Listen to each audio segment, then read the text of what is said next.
Bienvenue dans le 6e épisode de Entre Lacs et Fjords. Je m'appelle Louis Moulin et ensemble, nous allons partir à la découverte du Saguenay-Lac-Saint-Jean. Sur l'initiative de Place aux Jeunes Saguenay-Lac-Saint-Jean, je suis allé à la rencontre de ceux qui, tout comme moi, ont choisi de s'installer ici, mais aussi de ceux qui y habitent depuis toujours. Place aux Jeunes en région, c'est un organisme qui accompagne les 18-35 ans diplômés ou qualifiés à s'établir et à travailler en région. L'un des services proposés est l'organisation de séjours exploratoires sur place. Mais avec ces balados, c'est nous qui t'amenons le Saguenay-Lac-Saint-Jean jusque chez toi pour peut-être te donner envie de venir vivre en région. Aujourd'hui, nous nous intéresserons plus particulièrement au développement économique. Le Saguenay-Lac-Saint-Jean est réputé pour être le berceau de grandes industries telles que l'aluminium ou la foresterie, mais devient de plus en plus une place de choix pour les jeunes entrepreneurs qui souhaitent se lancer en affaires, notamment dans le développement d'entreprises numériques. Alors pour comprendre un peu plus ce qui rend notre région si attirante, je suis reparti sur la route et je suis allé à la rencontre de ceux qui ont choisi de s'installer ici. Pour commencer, j'ai voulu en apprendre davantage sur l'industrie du bois. Pour ça, je suis allé à Roberval rencontrer Bruno Forêt, originaire de Montréal, qui s'est découvert une passion pour la gestion des ressources forestières ici en région. Salut Bruno. Hey, salut Louis. Comment ça va? Ça va bien toi? Très bien. Tu viens juste en vélo ici? Ben oui, j'étais à 2 minutes en vélo. Ah, c'est parfait ça. Dans le fond, là aujourd'hui on est à Roberval. En fait, moi je vis à Roberval depuis à peu près 1 an. Je suis arrivé en juillet dernier. Puis je suis ingénieur forestier de formation. J'ai fait une technique en foresterie à Chicoutimi avant de retourner faire mon bac à Québec, puis de revenir en région. Puis originalement, là, moi je viens de la région de Montréal. J'ai grandi à Montréal quand j'étais plus jeune. Puis c'est ça, Puis j'ai un background un petit peu bizarre parce que j'ai décidé de quitter Montréal à l'âge de 20 ans pour aller en région juste pour le fun. À ce moment-là, je connaissais même pas Place aux Jeunes, ça fait une dizaine d'années. Là. Puis j'avais décidé avec des amis de m'en venir à Chicoutimi parce que je savais pas trop quoi faire de ma vie, parce que j'avais commencé une technique en travail social, j'avais pas terminé. Puis là, je me suis assis au cégep. J'étais en histoire pendant une session. Puis j'ai découvert la foresterie, là. Un petit gars de Montréal qui avait jamais vu ça. Puis là, j'ai trippé bien raide. Fait que le parcours qui m'a amené ici, dans le fond, c'est que j'ai fait 4 ans de technique de foresterie à Chicoutimi. Ma conjointe, elle, pendant ce temps-là, a commencé son bac. Fait que ça m'a donné l'opportunité d'aller à Québec là, pour faire mon bac en foresterie aussi. Puis ce qui m'amène aujourd'hui là, à Roberval comme ingénieur forestier à travailler au bureau du forestier en chef. Parle-moi un peu de ton travail, en quoi ça consiste, puis de l'industrie forestière aussi là, dans la région. Là, ça fait partie des grosses industries et de ceux qui emploient beaucoup de gens puis qui ramènent pas mal une belle économie dans la région. Donc, parle-moi de ça. Ouais, juste pour parler de l'industrie vite, là, ceux qui seraient intéressés, je sais qu'ils cherchent beaucoup de personnes dans les usines actuellement, là, avec le prix du bois d'œuvre qui est à hausse. Fait que là, les usines cherchent du monde justement pour travailler. Mais en effet, là, la région du Saguenay-Lac-Saint-Jean, c'est une des régions où la communauté, les villes ou les communautés dépendent beaucoup de l'industrie forestière. Puis c'est un endroit où on récolte le plus proche de la possibilité forestière. Là, ça, je vais y venir, c'est un peu ça dans quoi je travaille. Là. Mais c'est une des régions où on récolte le plus proche de la possibilité forestière pour justement alimenter les usines. Puis moi, mon travail, en fait, c'est que je travaille au bureau du forestier en chef, qui est une direction ou un département du ministère des Forêts, de la Faune et des Parcs, là, si on veut. Puis on est indépendant, dans le fait. Nous autres, notre job, c'est de calculer dans toutes les régions du Québec. Là, on le fait autant pour le Saguenay-Lac-Saint-Jean, l'Abitibi, la Côte-Nord. Là, pour toutes les régions du Québec, combien de bois on peut récolter pour s'assurer d'avoir une forêt à perpétuité, puis qu'elle soit pérenne, en santé, puis qu'on puisse continuer de la récolter aussi dans le futur. Puis la possibilité forestière, comment ça fonctionne, c'est que c'est une modélisation sur 150 ans. Qu'on regarde qu'est-ce qu'on peut récolter sur 150 ans, tout en maintenant un approvisionnement stable, puis qu'on s'assure de jamais avoir de rupture de stock. Puis il y a aussi beaucoup de contraintes là, qui rentrent dans l'aménagement. Là. On parle de ceux qui ne sont pas connaisseurs en foresterie, mais il y a beaucoup de contraintes en lien avec la biodiversité, les écosystèmes, puis des choses comme ça. Fait que c'est toutes des choses qu'on inclut aussi là, dans nos calculs. Là.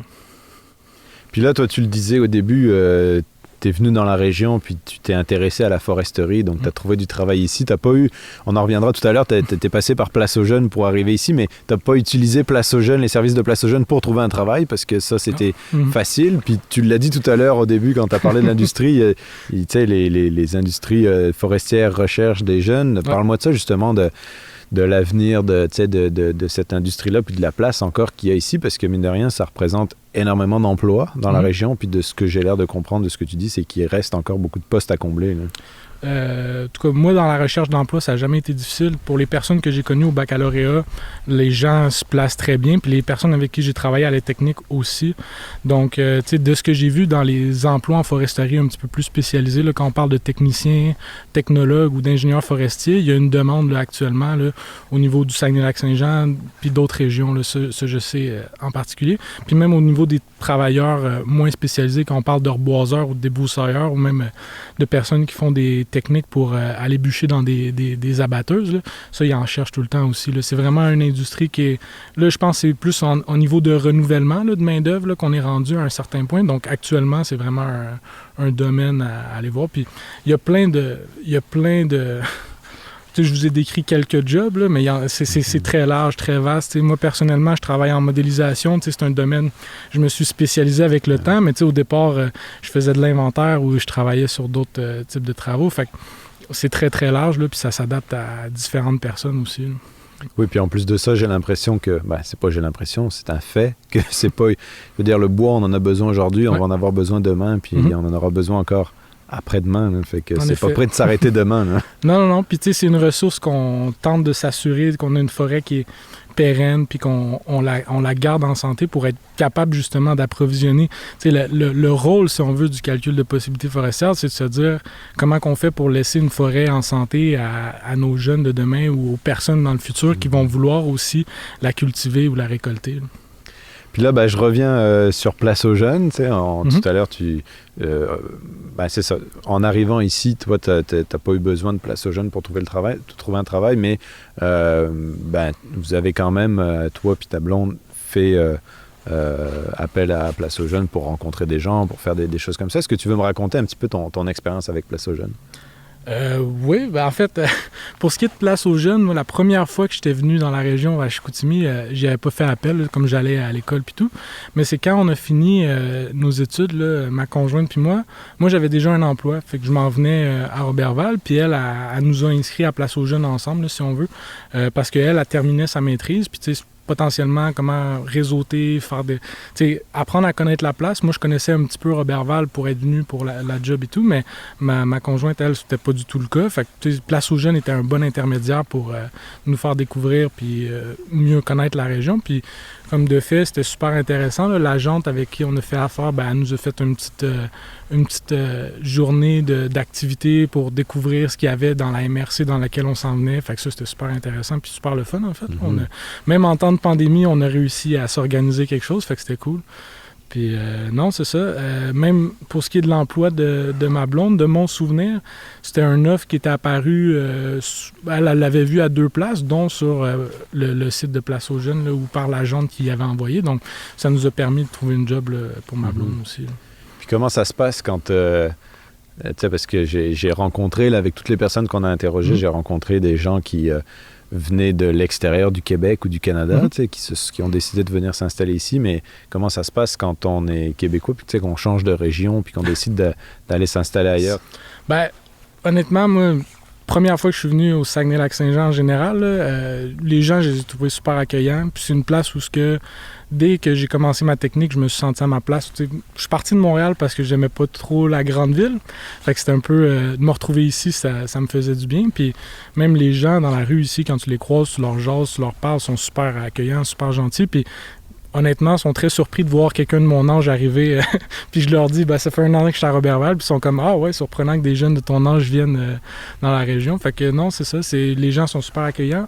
Moi, c'est une région que j'adore parce que j'ai appris à la connaître avec le temps, avec ma job, où justement, avant que je travaille au bureau du forestier en chef, j'étais allé travailler dans le bois un petit peu, j'ai fait des places, je connais assez bien le lac puis le Saguenay en général, mais c'est une région qui est super le fun d'un point de vue de plein air. Nous autres, on était longtemps à Québec pour nos études, ou moi, quand j'étais à Montréal, Ici, je prends mon auto, puis cet hiver, en fait, ce qui a été salvateur, c'est que je prenais mes skis le mercredi soir, je les embarquais dans mon auto, j'allais à Val-Jalbert, puis j'allais faire 8 km de ski de fond le soir, là, juste pour me faire du fun, parce que, puis il n'y avait pas beaucoup de monde, versus tu vas à Montréal dans un parc ou à Québec où c'était bondé de monde. La région, elle a cet avantage-là, les grands espaces, autant l'accueil des gens, puis ces choses comme ça qui est super intéressant. Là. Puis le plein air, là, le lac, c'est de toute beauté. Là, aller en bateau sur le lac, faire du vélo. Nous autres, on est des tripeux, fait que...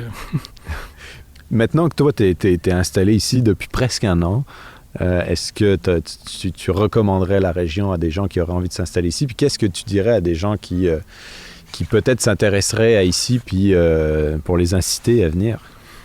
En fait, les gens qui aiment le plein air, les gens qui aiment un endroit relativement tranquille, puis qui est prête de s'accommoder, de ne pas avoir des activités à faire tous les soirs, c'est un super bel endroit là, où vivre. T'sais. Moi, le parcours que j'ai eu, ça a été principalement parce que j'étais tanné d'être dans un beat trop rapide en ville. Fait que je me suis expatrié dans une région. J'ai découvert le Saguenay-Lac-Saint-Jean. Puis, je l'ai adopté, là, si on veut. J'adore les attraits qu'il y a ici. J'adore ça. Fait que, pour le vendre, c'est assez simple. Si vous aimez ça, faire du plein air, si vous aimez ça, avoir du fun, puis être avec des gens accueillants, venez au Saguenay-Lac-Saint-Jean. C'est vraiment une super belle région.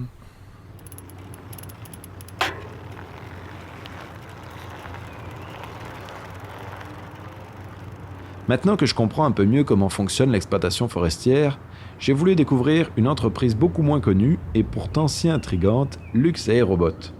Je suis donc revenu vers l'Est, à Alma, où j'ai pu discuter avec Vincent Lachance, l'un des fondateurs de cette toute nouvelle entreprise en aérospatiale. Oui, allô? On vient d'arriver au parc. C'est parti de quel angle? On est passé parqué en haut, ouais. On s'est parqué. Donc, je me présente, Vincent Lachance. Je suis originaire de Debeau-Mistassini, au nord du lac Saint-Jean, et on est présentement au parc Falaise à Alma. Donc justement, parle-moi un petit peu de ton parcours, parce qu'on va y revenir un petit peu plus tard. Ce qui nous intéresse aujourd'hui, c'est aussi ton entreprise Luxe Aérobot. Quel a été ton parcours scolaire aussi? Est-ce que tu es parti de la région? Est-ce que tu es revenu? Comment ça s'est passé? Bonne question. Moi, j'ai fini mon secondaire à Debeau-Mistassini. Ensuite, j'ai été au cégep de Chicoutimi pour une session avant de prendre une pause qui n'est jamais fini la pause. Fait que, bref, je ne suis pas retourné. Mais c'est ça. Après une session, j'ai décidé de faire une application pour l'émission Dans l'œil du dragon pour une entreprise précédente qui est devenue Montréal Frais. Donc, j'ai quitté la région pour quelques années, beaucoup appris à Montréal sur la culture d'entrepreneuriat technologique. Et finalement, justement, après quelques années, là, après cette première entreprise-là, je suis revenu au Saguenay-Lac-Saint-Jean là, pour faire évoluer Luxe Aérobot de Alma. Donc, justement, parlons-en un peu de Luxe Aérobot. C'est quoi le but de l'entreprise et puis comment ça t'est venu aussi cette idée-là et cette volonté de développer ce domaine-là précis, non? Très bonne question. Donc, Luxe Aérobot est vraiment émergé d'une réflexion de plusieurs années. Fait que le but, c'était vraiment de trouver une entreprise qui était à la fois une entreprise qui avait le potentiel d'être dans un marché important, donc vraiment de pouvoir devenir une grosse entreprise, mais en même temps d'avoir une technologie dans le secteur de l'aérospatiale. Donc, beaucoup de recherches ont mené à la conclusion que les plateformes stratosphériques, qui se trouvent à être des ballons ou peu importe le type de technologie qui permet de voler à 2 fois la hauteur d'avions commerciaux, spécifiquement pour l'application de l'imagerie aérienne. Donc, Luxe, on a vraiment 2 expertises. La première étant de prendre des images de la stratosphère et la deuxième, c'est d'utiliser des analytiques avec l'intelligence artificielle pour extraire d'informations de ces images-là. Donc, par exemple, notre premier segment de marché, c'est au niveau de la surveillance des feux de forêt. Donc, on a eu un premier contrat avec l'armée australienne pour démontrer l'utilisation de plateformes stratosphériques pour faire de la surveillance persistante au niveau de feux de forêt actifs. Mm-hmm. Donc, si on prend cet exemple-là, présentement, les technologies sur le marché, comme les satellites, comme les avions, les drones, peu importe, ne permettaient pas d'avoir de l'information d'assez de qualité pour être en mesure de comprendre comment un feu de forêt évolue, pour ensuite décider de comment allouer des ressources, donc par exemple des avions qui vont lutter contre un feu actif. Et donc là, tu parles de drone. Tu sais, le drone ici dans la région, ça a une place quand même un peu de choix parce que, à ma grande surprise aussi, dans les 4 créneaux d'excellence qui existent dans la région, bon, on a l'aluminium, on a l'agroalimentaire, on a le tourisme d'aventure et on a le drone. Fait que, tu sais, parle-moi un peu de ça et de comment Lux Aérobot justement s'inscrit là-dedans et de est-ce que ça s'est créé un peu en même temps? Est-ce que vous en êtes un peu l'initiateur aussi de ce créneau d'excellence? Détaille-moi un peu tout ça. Donc, le Centre d'excellence sur les drones ALMA, qui a un peu été l'initiateur de tout ça, vois-tu, je pense que c'est en 2015 ou 2016, moi j'avais visité le CED avant même que Lux existe, donc c'était vraiment, je faisais du tourisme entrepreneurial, disons-le comme ça. Donc, c'est vraiment un segment qui est en train de se développer en région. Maintenant, ce qui est important de comprendre d'un point de vue de sécurité via Transport Canada, entre autres, et pourquoi ça fait autant de sens d'avoir en région ce genre de pôle-là, c'est que quand tu fais une analyse de risque avec un Transport Canada, quand tu regardes une ville comme Montréal, faire des tests innovateurs avec une population importante implique un risque important. Donc, le Saguenay-Lac-Saint-Jean, avec la base militaire de Bagotville, selon nous, il y a vraiment un positionnement à avoir pour faire le test et la qualification de produits aérospatiaux ici, dans une zone qui est beaucoup moins risquée d'un point de vue de Transport Canada, donc qui permet de faire plus de tests, plus de vols avec des produits plus avancés, dans une zone qui est vraiment restreinte et spécifique pour ça. Donc, nous, Lux, vraiment, il y a un gros aspect stratégique à vraiment être en mesure de qualifier nos systèmes ici, parce qu'on est en mesure de bâtir des heures de vol, de démontrer à quel point nos systèmes sont sécuritaires pour, dans un deuxième et troisième temps, aller dans des emplacements ou des zones populeuses, mais ayant déjà démontré la sécurité du système. Donc, c'est vraiment un pôle en émergence. Je pense qu'il y a un gros lien à faire avec le secteur de l'aluminium au niveau de... l'aluminium est un excellent matériau pour la construction de produits aérospatiaux. Maintenant, je pense que le défi de la région, puis c'est là que nous, Lux, on essaie de se positionner, c'est vraiment de bâtir une chaîne de valeur au complet ici. Donc, quand tu regardes des pôles d'innovation d'aérospatiale comme Toulouse, Seattle ou Montréal, il y a un regroupement de compagnies qui est spécialisé dans un domaine et ensemble sont capables de fabriquer plusieurs produits aérospatiaux. Fait que je pense que maintenant où on en est, c'est de bâtir ça. Donc, je pense que Lux, on y contribue, mais ça risque de prendre une décennie au minimum, là. Mais comment ça se passe justement quand on veut essayer de créer tout ça? Parce que là, toi, tu as eu une expérience, tu as appris justement tout ce que tu me disais tout à l'heure, tout le domaine entrepreneurial, tu as beaucoup appris à Montréal. Comment ça se passe quand tu as voulu venir t'installer ici? Est-ce que tu as eu quand même pas mal de soutien? Est-ce que quand on veut s'installer en région, quand on est une entreprise comme la tienne, est-ce que c'est finalement plus facile? Est-ce qu'on a des aides?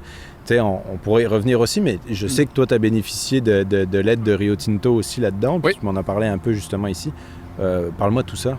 Lux était très chanceux dans son timing où, à la fois à Saguenay avec Incube, un incubateur numérique qui a eu lieu, et aussi à Alma avec la suite entrepreneuriale des Jardins, il y avait une opportunité pour nous d'être une des premières entreprises incubées. Et venant de la région, c'était tout naturel. Donc, comme tu mentionnais, les entreprises comme Rio Tinto, en plus, soutiennent les entreprises incubées financièrement. Donc, il y a vraiment une suite de circonstances on était à la bonne place au bon moment. Fait qu'on a vraiment pu bénéficier de l'ensemble de l'aide de la communauté, incluant le Centre d'excellence sur les drones, le CIDAL financièrement.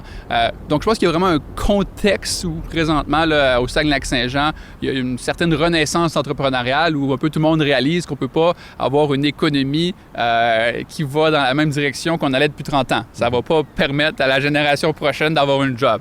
Fait que je pense que c'est vraiment ce timing-là qui était unique pour nous. Puis venant de la région, c'était comme logique de vouloir en faire partie de cette aventure-là. Puis jusqu'à date, c'est juste vraiment le fun de faire partie d'une communauté qui veut vraiment changer la situation en termes de créer des nouvelles entreprises dans des secteurs innovateurs pour avoir une économie de demain. OK. Et comment ça se passe là quand... Parce que là, tu me parles de partenariat avec des entreprises qui sont plus grandes et tout ça. Est-ce que ça se pourrait à ce moment-là que vous soyez amené à vous rapprocher de ces entreprises-là, de quitter la région? Et finalement, l'autre question aussi dans l'autre sens, comment est-ce que vous pourriez faire venir des entreprises plus proches de vous et puis dans la région aussi, là? Je pense que qu'est-ce que COVID a un peu démontré, puis c'est un peu dans cet axe-là que nous, Lux, on se positionne, c'est que les équipes distribuées, donc d'abord une entreprise qui ne force pas des gens à être dans une certaine location, c'est ça le futur selon nous. Puis je pense que clairement, l'avantage du Saguenay-Lac-Saint-Jean, c'est une qualité de vie. Donc, je pense que le message ne doit pas être plus compliqué que ça, là. Venir ici, c'est être bien. Puis moi, je vais rester ici pour cette raison-là. Le lac Saint-Jean est beau, c'est le fun de faire du bateau, qu'il fait soleil. Je veux dire, c'est pas plus compliqué que ça. Fait que je pense que c'est vraiment aux gens de réaliser qu'il y a une qualité de vie en région. Puis de là, je pense que les gens peuvent faire leur propre décision sur où ils veulent travailler par rapport à là.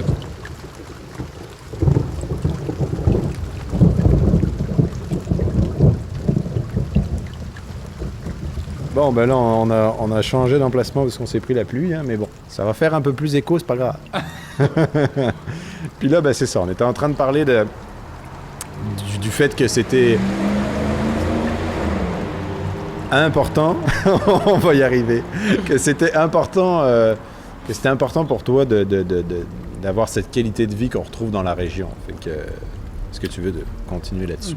Ben oui, écoute, par où commencer? Ben, je pense que la meilleure analogie, c'est la Suisse. C'est quand j'ai pris un bus de nuit en Suisse, c'était très beau, il y avait les montagnes, la neige, les cantons, les petites collines. Quand tu fais le tour du lac en voiture, tu as un peu le même feeling de Zénith Sud, du vert à l'infini, tu as le lac Saint-Jean qui scintille. Je pense que c'est dur à battre ça, tu sais. Fait que des fois, j'ai de la misère à l'expliquer plus que juste en disant les faits. Tu sais, je pense qu'il y en a beaucoup qui s'en vont de la région parce que des fois, c'est juste, t'as pas le choix. Et Ouais. tu veux te développer dans tel domaine, ben ici, il n'y a pas assez pour se développer, donc t'as pas le choix de partir à Montréal. Mais avec des exemples comme Luxe Aérobot, ben tiens, ça va donner, je pense, aussi un peu confiance à d'autres de se dire, ben non, s'il manque quelque chose ici, je peux le créer. Je pense que c'est vraiment ça que l'incubateur à Alma et à Saguenay viennent un peu résoudre, selon moi, où, tu sais, Catherine et moi, en tant que cofondateurs, on est chanceux, on avait une expérience entrepreneuriale forte. Donc, tu sais, on avait un savoir-faire par rapport à comment lancer une entreprise, tu sais. Mais quand tu regardes beaucoup de gens qui ont des expertises spécifiques, que ce soit au niveau du vidéo, que ce soit au niveau du web, que ce soit au niveau des drones, ou peu importe l'expertise spécifique, souvent, la compétence manquante, c'est comment de passer d'une idée à une entreprise. Puis je pense que c'est là qu'avoir un écosystème innovant et structuré qui permet de prendre des idées puis de les transformer en entreprise, ben c'est un peu comme ça que tu bâtis ta pépinière à entreprise qui ensuite, eux, font leur bout de chemin, tu sais. Fait que moi, je suis super excité que la région se soit dotée des outils. Maintenant, il faut des gens qui prennent le risque entrepreneurial, qui décident de vouloir changer leur vie, de changer la vie des autres. Puis ça, c'est un choix individuel, puis il en faut plus des gens comme ça. Mais au moins, maintenant, ils ont une infrastructure qui n'existait pas il y a 5 ans. Puis je pense que c'est ça la grosse différence, puis c'est un peu la raison pourquoi nous, on est ici aujourd'hui. C'est qu'on fait partie d'une grande famille, puis c'est le fun. Puis ça rend l'expérience plus joviale de le faire en faisant partie d'un groupe plus large, tu sais. C'est pas une expérience solitaire, c'est une expérience collective, puis ça rend le tout bien plus le fun, tu sais. Comme nous l'a expliqué Vincent un peu plus tôt, Luxe Aérobot a bénéficié de l'aide financière de Rio Tinto dans les débuts du projet. Rio Tinto est très connu dans la région pour sa production d'aluminium, mais l'entreprise est aussi très impliquée dans le développement économique régional. Je suis donc allé rencontrer Emmanuel Bergeron pour qu'il m'explique comment Rio Tinto soutient la création et le développement de nouvelles entreprises. Emmanuel Bergeron. Je suis né dans la région d'Asbestos. Mes parents viennent d'Asbestos, donc qui est une petite ville minière.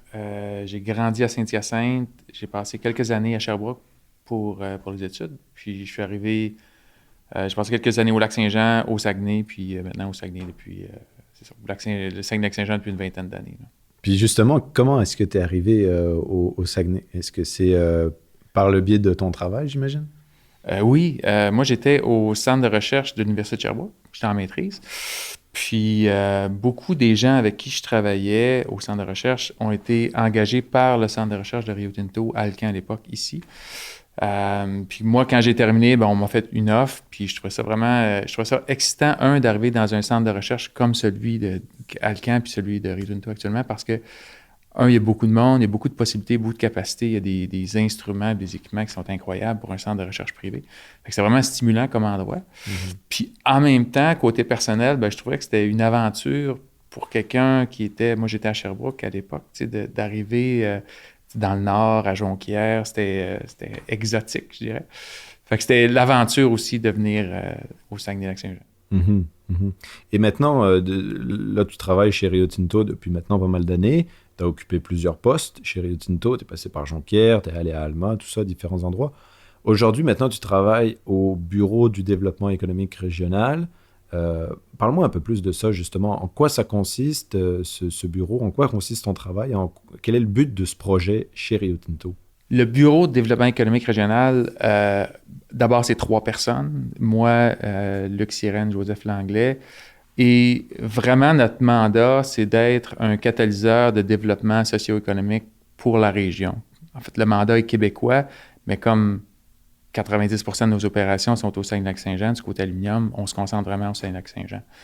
Et ça fait partie aussi d'une stratégie plus globale de Rio Tinto qui s'appelle Partenaires pour opérer, où on cherche encore là à établir des partenariats qui sont significatifs pour les communautés où on opère.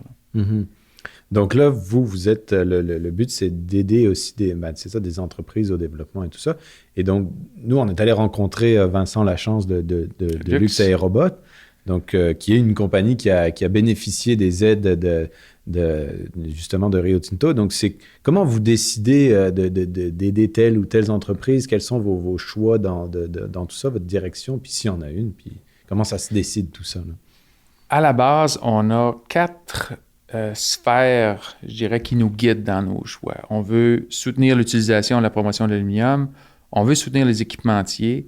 On veut soutenir l'innovation, et Luxe est un excellent exemple de ça. Et on veut soutenir la diversification économique. Donc ça, c'est les choix de base ou je dirais les enlignements de base qu'on a. À ça s'ajoute ce qu'on veut amener, c'est qu'on veut créer de la valeur pour l'organisation ou l'entreprise dans laquelle on s'investit. Donc, on ne veut pas seulement arriver, donner un chèque, puis regarder l'entreprise aller. Comme je disais tantôt, il y a différents talents, différentes compétences dans l'équipe. Donc, ce qu'on souhaite, c'est donner aussi en nature, accompagner les entrepreneurs, puis choisir des entreprises ou des organisations où on pense que par les compétences qu'on a, par les talents qu'on a, par le réseau qu'on a, on va être capable d'amener de la valeur aussi à l'organisation, en plus d'amener de l'argent. Donc, c'est un peu comme ça que ça se passe.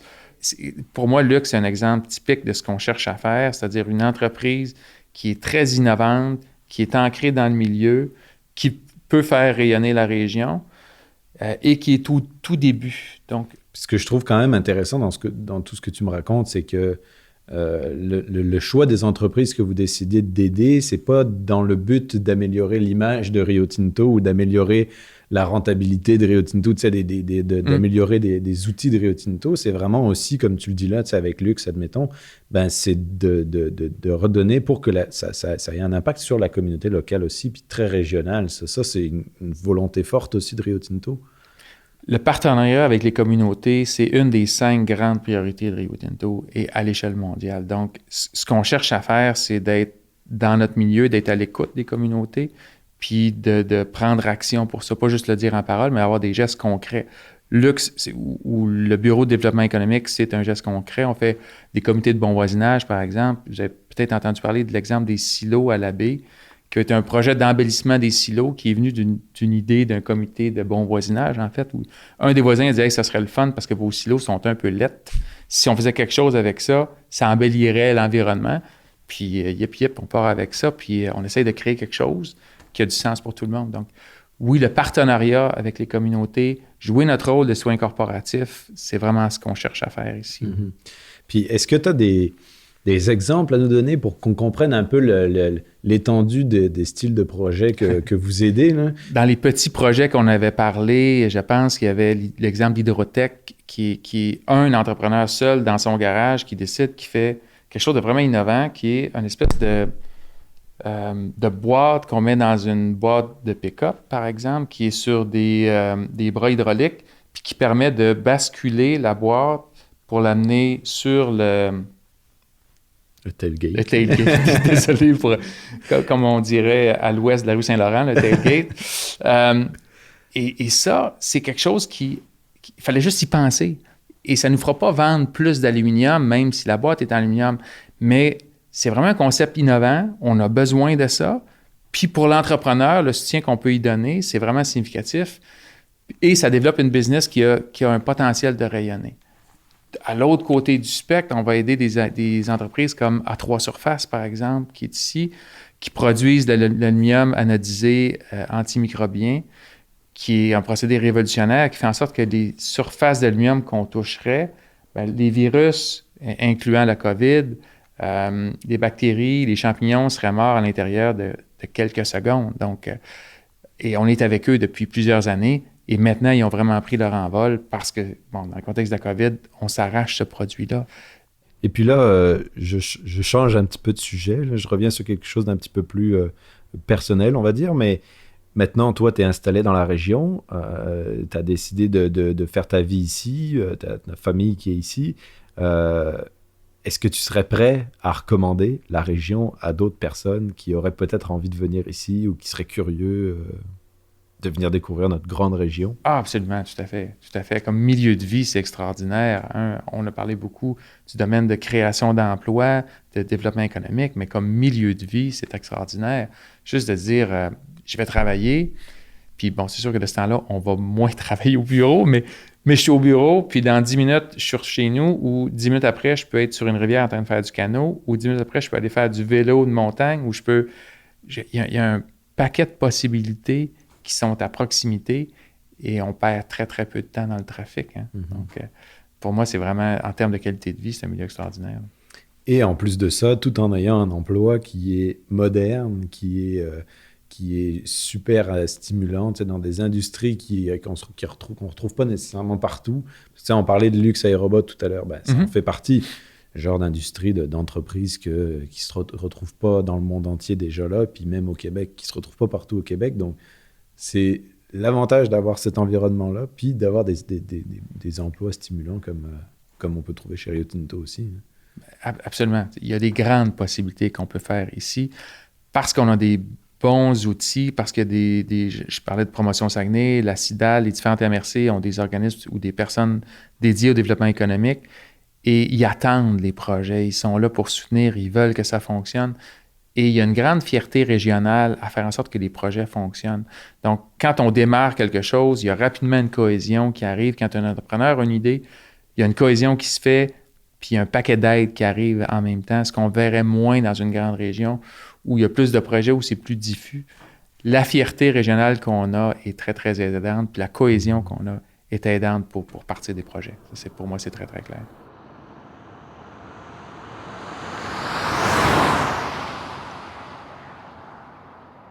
Pour terminer mon parcours, je suis revenu à Saguenay pour en apprendre un peu plus sur un domaine en constant développement, le numérique. Pour ça, j'ai rencontré Karine Jean, qui a participé à la mise en place de l'incubateur numérique Desjardins au centre-ville de Chicoutimi. Salut Karine! Hey, salut Louis, comment ça va? Ça va toi? Ouais, bienvenue à l'incube. Merci. Ben oui, moi, c'est Karine Jean, j'ai été embauchée chez Promotion Saguenay en 2018 pour développer le secteur du numérique ici à Saguenay. Donc, un de mes premiers mandats a été de mettre sur pied l'incubateur numérique, l'Incube Desjardins. Donc, on accueille des startups en démarrage dans le secteur du numérique. Et on est situé en plein cœur du centre-ville de Chicoutimi, à Saguenay. Puis moi, c'est ça, j'arrive un peu d'un background où j'ai travaillé dans le domaine de la géomatique. Donc oui, j'étais dans le numérique, mais j'ai un parcours un peu atypique. Ce qui fait en sorte que je suis sortie de la région, je suis allée à Sherbrooke, à Québec, mais je me suis promenée aussi en Europe. Donc, je suis allée en Belgique, j'ai travaillé là-bas à l'agence du numérique. Je me suis développé un peu une expertise auprès des jeunes entrepreneurs, des startups et du domaine numérique. J'ai fait du développement des affaires un peu dans ce coin-là aussi. Puis, finalement, j'ai fait un retour en région pour venir laisser ma marque puis travailler pour une entreprise, une organisation qui peut faire la différence auprès de notre écosystème régional, finalement. Et pour ceux qui ne connaissent pas l'Incube, puis ouais. C'est quoi justement le but de ce projet? Bien, en fait, à Saguenay, on est au Saguenay-Lac-Saint-Jean même, on est le premier incubateur à avoir vu le jour. On a démarré nos activités en septembre 2019. Donc, il y avait un trou un peu dans l'écosystème entrepreneurial, si on peut dire. Donc, oui, il y a beaucoup d'organismes qui accompagnent les entrepreneurs, mais il n'y en avait pas un qui prenait un peu une charge complète là, des entreprises en démarrage. Puis, l'Incube a été mis sur pied pour ces entrepreneurs-là qui lançaient leurs activités. Donc, ce qu'on a fait, c'est qu'on a mis un lieu physique. On a développé un lieu physique avec des bureaux, des espaces de travail pour venir travailler dans l'air ouverte ou peu importe. Puis, on a vraiment un service d'accompagnement pour ces entreprises-là. Donc, on met des coachs, des experts, des professionnels dans différents secteurs d'activité On a des gens qui... on organise des activités, de la formation, du réseautage, parce que souvent, ils ont besoin de se connecter au milieu là, des affaires. Puis, on est vraiment là pour jouer un rôle de facilitateur entre eux et l'écosystème. Puis, ces entrepreneurs-là, ils restent pour une période déterminée à l'incubateur. Donc, ils sont ici de 12 à 18 mois. Puis après ça, ils sont supposés être capables de voler de leur propre aile, d'avoir assez d'outils pour lancer leur entreprise, grandir, embaucher des gens. Donc, on est vraiment là au démarrage, puis on les accompagne là, jusqu'à la commercialisation pour, après ça, les laisser aller. Et comment ça se passe en ce moment là, dans la région pour les nouvelles entreprises? Est-ce que c'est assez propice? Est-ce qu'il y a des... Parce que j'ai l'impression qu'il y a quand même des super beaux projets qui naissent à l'Incube, mais aussi ailleurs. Donc, est-ce que ça se passe bien? Ben oui. Écoute, on a ouvert l'incubateur, on avait 5 entreprises dans le numérique. C'est sûr que le temps de faire connaître un peu l'incubateur et tout ça, ça a pris, on va dire, 1 an. Aujourd'hui, on a 10 entrepreneurs, puis on a eu beaucoup de demandes. Là. On aurait pu en accueillir plus que ça. C'est sûr qu'on ne peut pas tous les accueillir, mais on a 10 entreprises. Ce qui est le fun, c'est qu'au début, on avait 5 entrepreneurs, c'était des hommes. Puis aujourd'hui, on a des femmes, on a la moitié des femmes qui se sont lancées en affaires, qui ont fait le virage numérique, puis qui ont envie de se faire accompagner à l'incubateur. Donc, on sent là, qu'il y a un peu une effervescence, puis on trouve ça le fun de voir ça, ces entrepreneurs numériques-là qui créent une communauté aussi entre eux. Puis c'est ça. Tu sais, au début, on se demandait, on va ouvrir l'incubateur, est-ce qu'on va avoir des gens? Puis finalement, on se rend compte aujourd'hui que ça se démocratise beaucoup, l'incubation, puis... on offre des services qui sont vraiment intéressants là, pour ces entreprises-là en démarrage. Fait que oui, il y a quelque chose qui se passe en ce moment, puis on trouve ça le fun, puis on trouve ça bien beau. Mm-hmm. Puis là, justement, tu parlais de l'aspect numérique. Tu sais, vous avez quand même vous ciblez quand même ce genre de projet-là aussi. Là. C'est des projets numériques, puis comme là, tu dis, des entreprises qui veulent se transformer vers ça. Tu sais, c'est quoi l'avenir par rapport à ça? Parce que depuis maintenant pas mal d'années, le numérique a pris une très grande place dans nos vies et tout ça. Puis les nouvelles entreprises de technologie numérique, d'innovation numérique, c'est quand même important. Fait que tu sais, d'avoir ça aussi ici, j'ai l'impression que c'est inouï pour plein de gens qui ont des projets, puis qui sont des projets aussi qui n'ont pas nécessairement besoin d'être à tel endroit ou tel autre endroit. C'est tout numérique, donc c'est... Ben oui.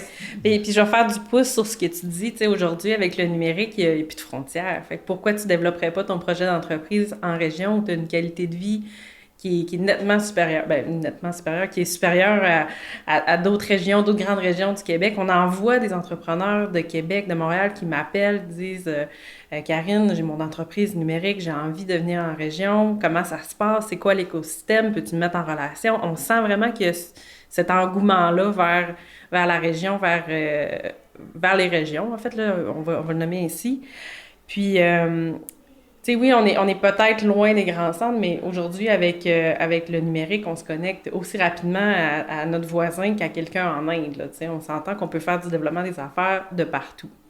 Puis, de ce que j'ai cru comprendre aussi, un autre avantage de pouvoir starter une entreprise dans une région ou dans la nôtre, c'est que quand tu arrives avec une innovation, tu as quand même des grandes chances d'être le premier à arriver avec cette innovation-là. Et ça doit ouvrir des portes aussi au niveau des aides financières, puis de l'accompagnement et tout ça. Ben oui, puis on s'entend ici, il y a 1 ou peut-être 2 entreprises en intelligence artificielle. Si tu te lances, toi, dans ce domaine-là, tu fais partie des précurseurs. Être en région aussi, ça veut dire être proche des gens qui travaillent dans les organismes de développement économique. Donc, quand tu vas chercher du financement, les gens te connaissent, ils défendent ton projet, ils sont attachés à toi. Puis oui, tu fais de l'innovation peut-être plus facilement parce qu'il y a moins de compétition, puis c'est plus facile justement à aller chercher des subventions. Donc, il y a une place à venir prendre ici, puis il y a des opportunités à saisir là, finalement là, pour se démarquer, puis profiter de ce jeune écosystème, je peux dire. Puis c'est pas mauvais qu'on soit un jeune écosystème, tout est à faire, donc on peut le façonner un peu à notre image, puis on peut l'amener ailleurs. Puis regarder qu'est-ce qui a été fait ailleurs, oui, mais appliquer notre propre recette ici là, pour développer notre écosystème numérique. Donc, il faut que les gens sautent sur l'occasion tout de suite avant que ce soit trop tard. C'est ça que je retiens. Ben, je pense que oui, tu sais, c'est le temps de développer cet écosystème-là, de prendre la chance, puis d'en faire partie, puis de le modeler à notre façon, puis de la façon qu'on veut l'imaginer. Donc, ben, c'est ça, oui, il y a une opportunité à saisir, définitivement.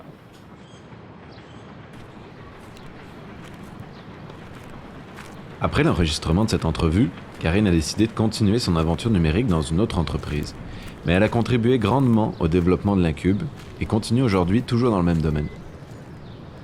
Finalement, en discutant avec Karine, Emmanuel, Vincent et Bruno, j'ai encore une fois redécouvert notre grande région. J'ai appris l'existence d'entreprises spécialisées qui sont venues chercher ici ce qu'elles ne trouvaient pas ailleurs, mais aussi de jeunes entreprises en développement qui cherchaient simplement un cadre et une qualité de vie unique à offrir à ses employés. Alors si toi aussi tu as envie de découvrir la région ou même de t'installer ici, je t'invite à aller visiter le site internet de Place aux Jeunes Saguenay-Lac-Saint-Jean et de prendre contact avec les agentes de Place aux Jeunes qui pourront t'orienter vers toutes les personnes que nous avons rencontrées ici et bien d'autres. La série Balado Entre Lac et Fjord est une idée originale de Place aux Jeunes Saguenay-Lac-Saint-Jean et de Balado Boréal, produite grâce à la participation financière de Place aux Jeunes en région, du gouvernement du Québec, le Carrefour Jeunesse Emploi Lac-Saint-Jean-Est, le Carrefour Jeunesse Emploi Saguenay et Portes Ouvertes sur le lac. Merci aux agentes Place aux Jeunes du Saguenay-Lac-Saint-Jean pour leur aide précieuse à la recherche, à Charles-Maxime Lemay au son et à la conception sonore, Carl Gaudreau et Caroline Gagnon à la production. La scénarisation, réalisation et montage ont été faits par moi-même. Merci d'avoir été à l'écoute. Une production Balado Boréal.